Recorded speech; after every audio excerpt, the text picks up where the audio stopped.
নমস্কার, কেমন আছো সবাই? আশা করছি সবাই ভালো আছো, আর আমিও খুব খুব খুব ভালো আছি। কী সব বলছি আমি, যাই হোক।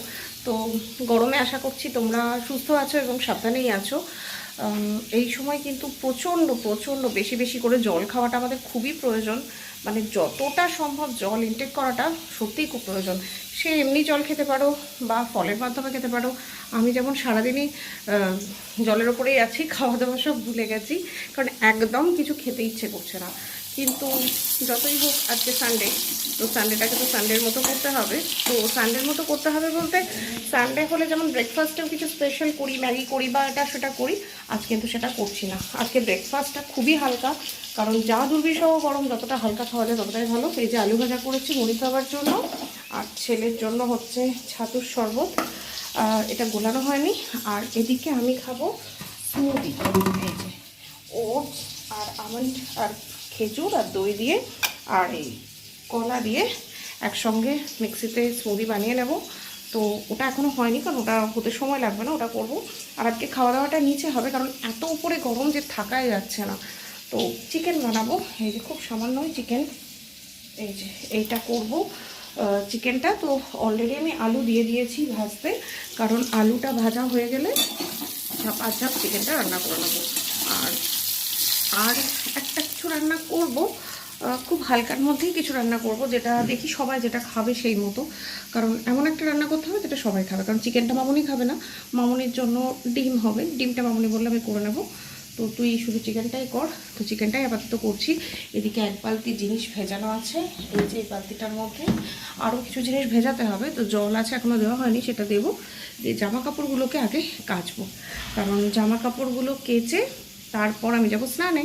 ততক্ষণ আমার রান্নাটা হয়ে যাবে, কারণ এখানে জামা কাপড় কাচতে যখন আমাকে রান্নাঘরে থাকতেই হবে, তখন একসঙ্গে কাজটা করে নেওয়া উচিত। আর আমি সবসময় চেষ্টা করি রান্নাঘরের কাজটাকে এমনভাবে করতে।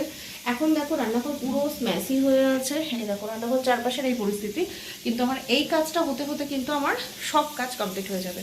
আর তাহলে রান্নাঘরের টাইমটাও কম স্পেন্ড করতে হবে। আমার রান্নাঘরে সবথেকে বড় প্রবলেম এই যে জানলাটা। এই জানলাটা আমি যদি খুলে রান্না করতে পারতাম তাহলে কোনো সমস্যা হতো না, তাও একটু ওয়েদারটা কুল থাকতো। কিন্তু রান্নাঘরের এই জানলাটা না আমাকে সবসময় লাগিয়ে রান্না করতে হয়, কারণ এদিক দিয়ে হাওয়া আসে, এটা দক্ষিণ দিক, তো কোনোভাবেই আমি গ্যাসটা জ্বালাতে পারি না। কাজেই বুঝতেই পারছো এটুকু প্রবলেম তো আছেই। তো ঠিক আছে, চলো, প্রবলেম তো লাইফে থাকবেই, প্রবলেমকে ওভারকাম করেই তো এগিয়ে যেতে হবে। তো আমরাও সেভাবেই এগিয়ে যাব। আর তোমাদেরকে বারবার বলছি, বাড়ির যারা বাচ্চা আছেন তাদেরকে বেশি বেশি করে জল দাও, মানে নিয়ম করে সময় ধরে ধরে জল দাও, যে এইটাটুকু টাইমের মধ্যে এই পরিমাণ জল আমি দিচ্ছি। আসলে আমরা মারা নিজেদের কাজের মধ্যে এতটাই ব্যস্ত থাকি যে অনেক সময় হয়তো খেয়াল রাখতে পারি না, কিন্তু আমি কিন্তু খুব মেপে মেপে বাচ্চাকে জল খাওয়াচ্ছি, কারণ জল খাওয়াটা কিন্তু খুব জরুরি। হয়তো জল পিপাসা পাচ্ছে না, কিন্তু তবুও যদি জল না খায় তাহলে কিন্তু শরীর ডিহাইড্রেট হয়ে যাবে। আর ডিহাইড্রেট হলে তো বুঝতেই পারছো, কারণ আমরা এখনও জানি না ঈশ্বর কবে আমাদের প্রতি সদয় হবেন এবং একটু বৃষ্টি পাবো। দেখা যাক কবে পাই। বৃষ্টির কথাটা বলছি তাতেই না মনটা কেমন ফুরফুর করছে আনন্দে। তাহলে বৃষ্টি হলে কি হবে বুঝতেই তো পারছো। চলো, চিকেনের রেসিপিটা আজকে তোমাদের সাথে শেয়ার করবো না, হালকা ফুলকা কিছু আর একটা রান্না করবো, সেটা তোমাদের সঙ্গে শেয়ার করবো। চলো সঙ্গে থাকো, দেখতে থাকো। তো তোমাদেরকে তো বললাম যে হালকা কিছু রান্না শেয়ার করব। হালকা রান্না বলতে আজকে না হঠাৎ করে মনে হলো একটু আমের চাটনি বানাই। তো আমি তেল ছাড়াই কিন্তু আমের চাটনিটা বানাই। তোমরা তো জানোই যে আমি সবসময় তেল থেকে একটু দূরে থাকারই চেষ্টা করি। এ দেখো শুকনো কড়াইয়ের মধ্যে একটু হলুদ আর লবণ দিয়ে আমটা একটু নেড়ে নিয়েছি, আমের যাতে কাঁচা গন্ধটা চলে যায়। আর আমরা যারা চাটনি খেতে ভালোবাসি বা টক খেতে ভালোবাসি তাদের আমের গন্ধটা ভালোই লাগে, আমার তো অন্তত ভীষণ ভালো লাগে। যারা কাঁচা আমের গন্ধ ভালোবাসো এটা কিন্তু করে দেখতে পারো। এই রকম চাটনিতে আমি একটুও তেল ইউজ করি না। এবার আমগুলোকে একটু সেদ্ধ হতে দিয়ে দিলাম ঢাকা চাপা দিয়ে। জাস্ট 5 মিনিট বাদেই দেখবে যে আমগুলো বেশ ভালো মতো সেদ্ধ হয়ে গেছে। আর এবার একটু এগুলোকে খুন্তির সাহায্যে গলিয়ে দিলাম। আর এবার দিয়ে দিচ্ছি বেশ কিছুটা চিনি, কারণ আজকে চিনি দিয়েই আমের চাটনিটা করব। আর এটা চাটনিই করছি, টক নয়, কারণ তোমাদের দাদাভাই না একদম টক খেতে পারে না, যে কারণে একটু বেশি করে চিনি দিয়েই ভালো করে আমের চাটনি বানিয়ে নিলাম। আর মাংস হলে, মানে চিকেন হলে, তার সাথে একটু চাটনি আর আলু ভাজা হলে আর কি চাই। আর মামুনি যা করবে সেই দিয়ে মোটামুটি মোটামুটি আজকে দুপুরের লাঞ্চটা ভালোই হবে। আর এইটা মেনলি আমার ছেলের কথাই কিন্তু হচ্ছে, কারণ ছেলে একটু চাটনি বা টক জাতীয় খাবার যদি খাবারের পাতে থাকেও বেশ ভালোবাসে। তবে হ্যাঁ, মিথ্যে বলবো না, আমার ছেলে কিন্তু বেশ টক খেতে পারে, ও কিন্তু চাটনিই যে দিতে হবে এরকমটা না। এবার আমি একটু টেস্ট করার জন্য একটু দেখলাম, তো খেয়ে মনে হলো মোটামুটি ঠিক আছে, কিন্তু যেহেতু আমাকে মিষ্টিটা একটু ভালোই করতে হবে, কারণ ওই যে বললাম তোমাদের দাদাভাইকে দেবো, তো হঠাৎ মনে পড়লো লবণ দিইনি, তাই একটুখানি লবণ দিয়ে দিলাম। মানে লবণ দিইনি মানে কি, প্রথমে যখন দিয়েছিলাম জাস্ট একটুখানি আমটা ভাজার মতো দিয়েছিলাম, আর তো বেশি লবণ দিইনি, তাই আর একটু লবণ দিয়ে দিলাম। লবণ দিলে চাটনির টেস্টটা বেশ সুন্দর হয়, এটা নিয়ম যে কোনো কিছুর ক্ষেত্রেই। মিষ্টিকে এনহ্যান্স করে লবণ, আর লবণকে এনহ্যান্স করে কিন্তু মিষ্টি। তবে হ্যাঁ, যে কোনো তরকারি বা মাংস টাংস করলে আমি কিন্তু চিনি দিই না, তবে হ্যাঁ চাটনির ক্ষেত্রে লবণ ইউজ করি।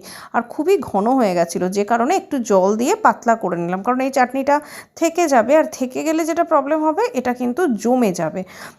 তাই আর একটু জল দিয়ে এটাকে বেশ পাতলা পাতলা করে একটা আমের চাটনি করে নিলাম। এখন তোমাদের যখন ভয়েস ওভার দিচ্ছি না, তখনও আমার মনে পড়ছে যে চাটনিটা খেতে কিন্তু দুর্ধর্ষ হয়েছিল। একটু কোনো রকম তেল ছাড়াই কিন্তু আমি এই চাটনিটা করেছি, তাই এটা কিন্তু তেল ছাড়া আমের চাটনি, তোমরা কিন্তু বাড়িতে ট্রাই করে দেখতে পারো। আর অনেক জামা কাপড় কেচেছিলাম, তার সাথে কেচেছিলাম বালিশের ওয়ার। তো আমি যখন বালিশের ওয়ার কাছি, তখন এই দায়িত্বটা পুরোটাই কিন্তু আমার ছেলের থাকে, বালিশের ওয়ার পরানো আর চাদর পাতা। ও কিন্তু সবসময়তেই সকালবেলার ঘুম থেকে উঠে বিছানা তোলার দায়িত্ব ওর। যদি স্কুল যায় তাহলে সেটা আমি করি, আর স্কুল না গেলে বাড়িতে থাকলে ও তোলে। আর একটা হচ্ছে রাত্রিবেলার বিছানাটাও কিন্তু ও করে। পরে কোনো একদিন ভিডিওতে তোমাদের সঙ্গে সেটা শেয়ার করার চেষ্টা করব। আজকে তোমরা দেখে নাও ও কীভাবে বালিশের ওয়ার পরায়। আর আমি না সবসময় বালিশের ডাবল ওয়ার পরাই, তাহলে প্রথম যে ওয়ারটা থাকে সেটা একটু কম মানে খারাপ হয় তাড়াতাড়ি।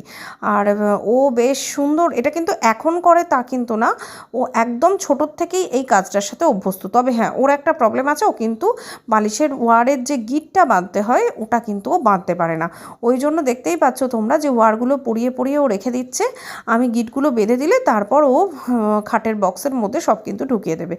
ও এই যে বিছানা করার দায়িত্ব বা বালিশে ওয়ার পরানোর দায়িত্বটা যখন নেয়, তখন ও এতটাই ছোট, মানে ও ঠিকঠাকভাবে বালিশ ধরতে পারতো না।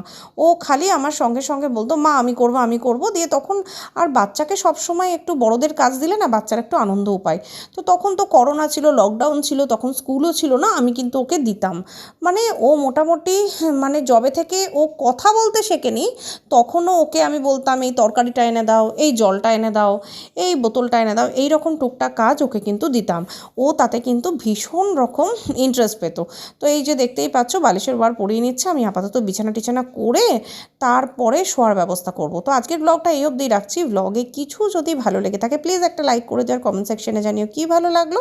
আর অবশ্যই এই চ্যানেলটা সাবস্ক্রাইব করে কিন্তু আমার পাশে থাকতে ভুলো না। হ্যাঁ, ফ্রেন্ডস আর ফ্যামিলির সাথে চ্যানেলটা কিন্তু অবশ্যই শেয়ার করে দিও। আজকের মতো আসি, টাটা বাই, সকলে ভালো থেকো, সুস্থ থেকো এবং সাবধানে থেকো।